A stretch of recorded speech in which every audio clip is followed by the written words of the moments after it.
నమస్తే. SR7 టీవీకి స్వాగతం. నా పేరు శబానా. దమ్మపేటలో వీధి వీధికి బెల్టు షాపులు. అధికంగా యువతే బెల్టు షాపుల్లో కనిపిస్తున్న వైనం పట్టించుకోని అధికారులు నిర్లక్ష్యం చేస్తున్న ఎక్సైజ్ శాఖ. భద్రాద్రి కొత్తగూడెం జిల్లా దమ్మపేట మండల కేంద్రంలో వీధి వీధికి బెల్టు షాపులు, గుడి ముందు, బడి ముందు ఉండటం మరో విశేషం. జోరుగా సాగుతున్న మద్యం వ్యాపారం, నిద్రపోతున్న అధికారులు, భారీగా మద్యానికి బానిస అవుతున్న యువకులు. మద్యం మత్తులో జరగరాని పరిణామాలు జరిగితే దానికి ప్రభుత్వమే కారణమని ప్రజలు హెచ్చరిస్తున్నారు. మద్యం మత్తులో అనేక అనివార్య పరిణామాలు, రోడ్డు ప్రమాదాలు జరుగుతున్నాయని, తక్షణమే చర్యలు తీసుకోవాలని, తీసుకోని పక్షంలో నిరసనలు, ధర్నాలు చేస్తామని హెచ్చరించారు. Reporting by SR7 TV news, Bhadradri Kothagudem. Staff reporter కారం నాగేంద్రబాబు.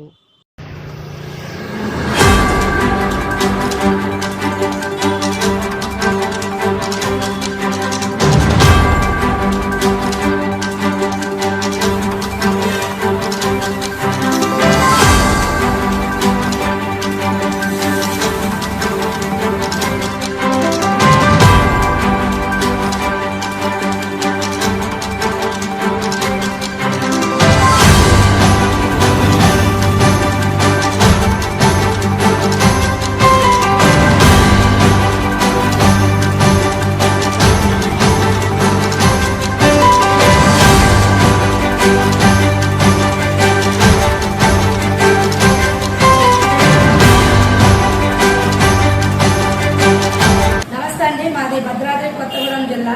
నేను మహిళా మండలి ప్రెసిడెంట్ మాట్లాడుతున్నాను.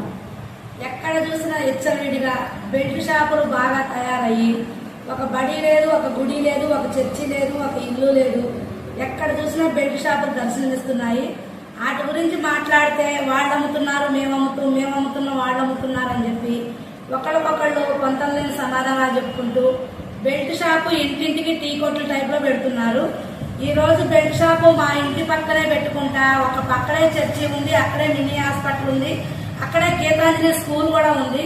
పిల్లలు భోజనాలకు వెళ్ళాలన్నా ఆధార్ నుంచే రావాలి, సాయంత్రం ట్యూషన్కి వెళ్ళాలన్నా ఆధార్ నుంచే వెళ్ళాలి. నడి రోడ్డు మీద పెట్టి దానికి చక్కగా డేరాలు కట్టి సిట్టింగ్లు ఏర్పాటు చేసి దానికి పక్కనున్న ఆడవాళ్ళు సపోర్ట్ చేస్తూ ఆ పార్టీ వాళ్ళు ఈ పార్టీ వాళ్ళు అనుకుంటూ వాళ్ళ దగ్గర డబ్బులు తిరిగి సపోర్ట్ చేస్తున్నారు. ఈ బెల్ట్ షాపులు అనేది ఆపకపోతే మేము మటుకు మహిళా మండలి తరఫున ఉద్యమం చేయడం ఖాయం. దీంట్లో ప్రభుత్వం కలుగుతుందా, ఆపరి కలుగుతుందా, ఎవరు కలుగుతారో మాకు తెలియదు. షాపులు పెట్టుకొని రోడ్ల మీద ఆడపిల్లలకి అఘాయిత్యాలు జరిగేదాకా చూస్తూ ఉండడం కుదరదు. ఎక్కడెక్కడ జరిగాయన్నీ మేము చూస్తూనే ఉన్నాం, టీవీలో వస్తున్నాయి. 3 సంవత్సరాల పిల్లలను పాడు చేశారు, 4 సంవత్సరాల పిల్లలను పాడు చేశారు, 70 ఏళ్ల ముసలమ్మను పాడు చేశారు. ఎక్కడ పడితే అక్కడ ముందు అమ్ముతుంటే పాడు చేయక ఏం చేస్తారు. అందుకని బెల్ట్ షాపుల మీద చర్యలు తీసుకోకపోతే మేము మట్టుకు మా ఉద్యమాన్ని ఆపేది ఉండదు. దీంట్లో మటుకు ఎవరు అడ్డు వచ్చినా మేము ఊరుకోమండి. ప్రస్తుతం ఇప్పుడు మా కాలనీకి వెళ్ళే దారిలో కొత్త బెల్ట్ షాప్ పెడతారు. ఆ బెల్ట్ షాప్ ఆపకపోతే మేమే ధ్వంసం చేస్తామని చెప్పి హెచ్చరించడం కూడా జరుగుతుంది మా మహిళా మండలి తరఫున. దీంట్లో పార్టీ వాళ్ళు, ఆడవాళ్ళు ఇన్వాల్వ్ అయ్యి వాళ్ళు కూడా డబ్బులు తిని ఆ మందు షాపుల వాళ్ళకే సపోర్ట్ చేస్తున్నారు. ఆడవాళ్ళు అయి పుట్టినందుకు కొంచెం కాక కొంచెమైనా మానవత్వం ఉండాలని వాళ్ళకు కూడా నేను తెలియజేస్తున్నానండి. మీడియా ముఖ్యంగా ఇది తెలుసుకొని మీరు ఆర్కాలి స్టేషన్ నుంచి ఆర్డర్లు వచ్చినాయి, ఏ వచ్చినాయి మాకు తెలియదు. బెల్ట్ షాపులు మటుకు ఖండించాలి. ఇది మటుకు మా డిమాండ్ మహిళా మండలి తరఫున.